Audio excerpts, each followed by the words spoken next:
Eu, pessoalmente, sou contra a escala 6 por 1. Eu trabalhei, meu primeiro emprego foi na escala 6 por 1.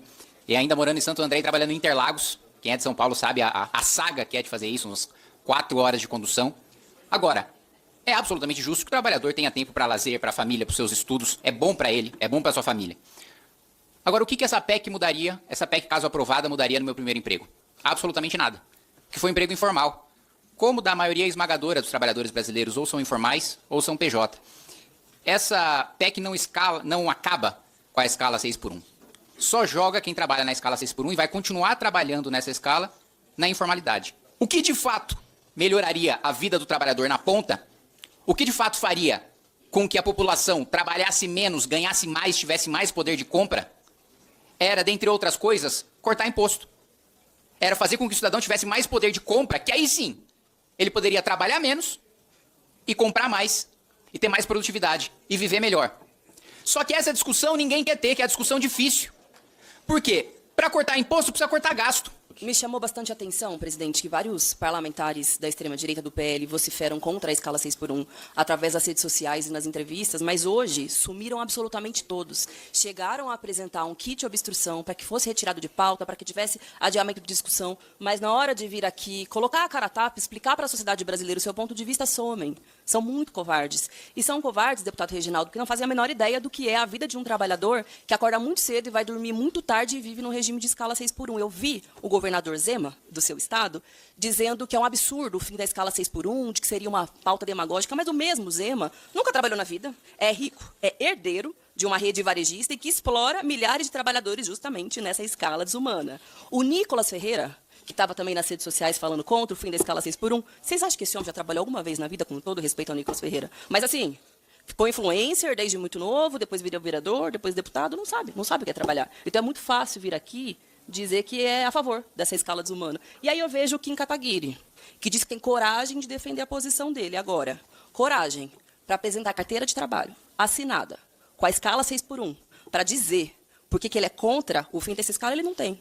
Porque ele não faz a menor ideia do que é isso. Do que é um jovem trabalhador que precisa acordar cedo, pegar transporte público, bater cartão, voltar, não para casa, mas ir para a faculdade, para poder trabalhar, dormir de madrugada e acordar na outra madrugada. E vem aqui dizer que isso é demagogia, que isso é populismo. Flávio Bolsonaro, que é outro que está contra o fim da escala 6 por 1. A única escala que ele entende é de rachadinha, é de grupo de milícia, é de lavagem de dinheiro de loja de chocolate. Agora, de trabalhar, suar, ralar duro, esse povo não tem a menor ideia do que significa. Então, apesar de uns e outros, e disso sim, desse discurso demagógico, populista, isso sim, para mostrar que é corajoso, para dizer que é diferente de todo mundo, nós estamos conseguindo avançar com uma pauta que colocou os trabalhadores brasileiros na ofensiva, rompendo inclusive com um ciclo vergonhoso aqui do Congresso Nacional, que aprovou reforma trabalhista, depois ampliou a possibilidade de terceirizações, depois a reforma previdenciária, só retirando direitos dos trabalhadores. Agora é a hora de avançar com algo que garanta direitos. E é isso que significa a CLT,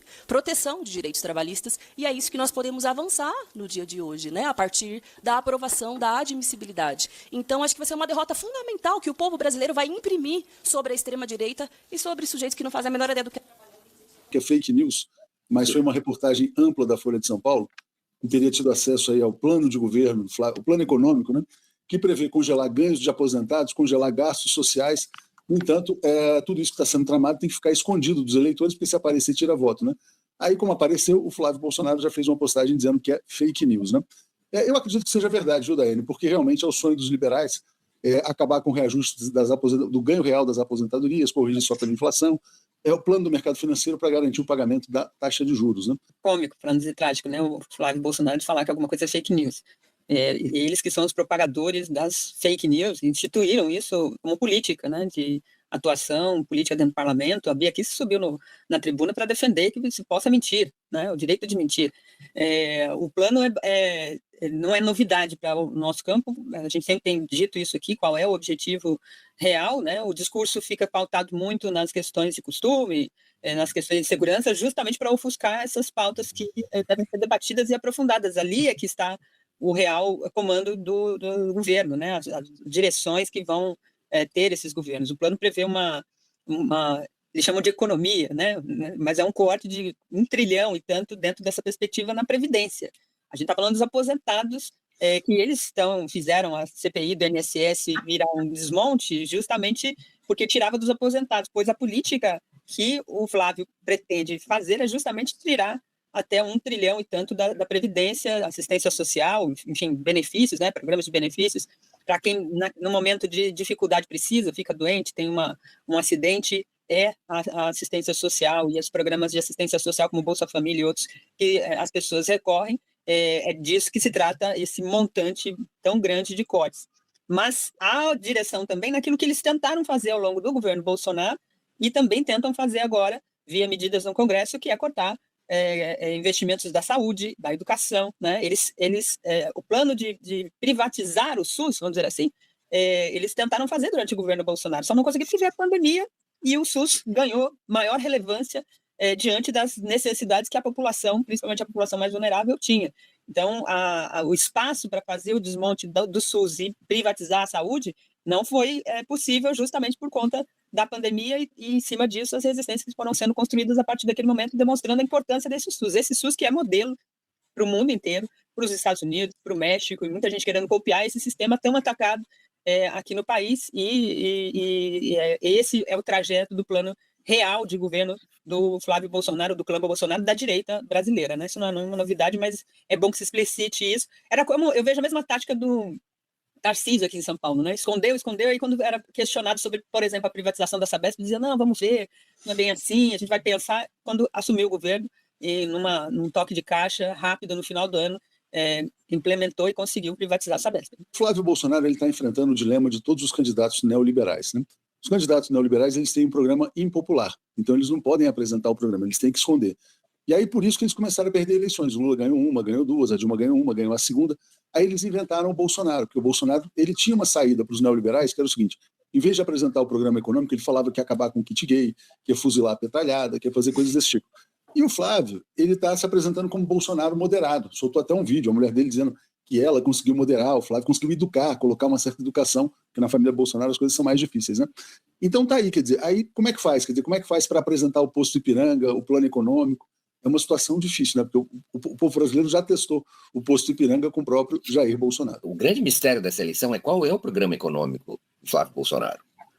Se ele algum dia vai conseguir colocar na rua, divulgar quais são as propostas para a economia e quais são as propostas para a situação fiscal do Brasil, qual é o diagnóstico que ele faz e qual é a proposta de solução. A outra coisa você também lembrou, quem vai ser o porta-voz, o candidato, o representante das ideias econômicas do Flávio Bolsonaro. Eu tenho a impressão que esses dois mistérios não serão divulgados, a não ser de última hora pelo Flávio Bolsonaro. Ele não tem condições de colocar de público, não tem condições de revelar o que ele realmente pensa a respeito da economia e quais são os planos que ele pretende implementar na sua gestão, caso ele venha a ser eleito. Porque são planos altamente suicidas em termos de proposta eleitoral. Não há solução para o bolsonarismo senão procurar esconder suas propostas, suas ideias.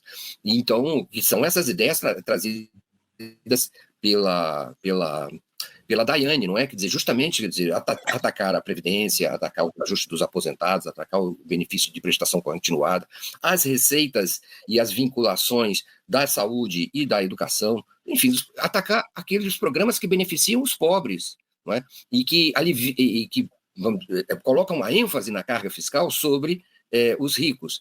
É claro que a proposta do Flávio Bolsonaro, em última instância, é aliviar a vida dos ricos, taxar mais os pobres, jogar a carga fiscal sobre os pobres, de novo, não é?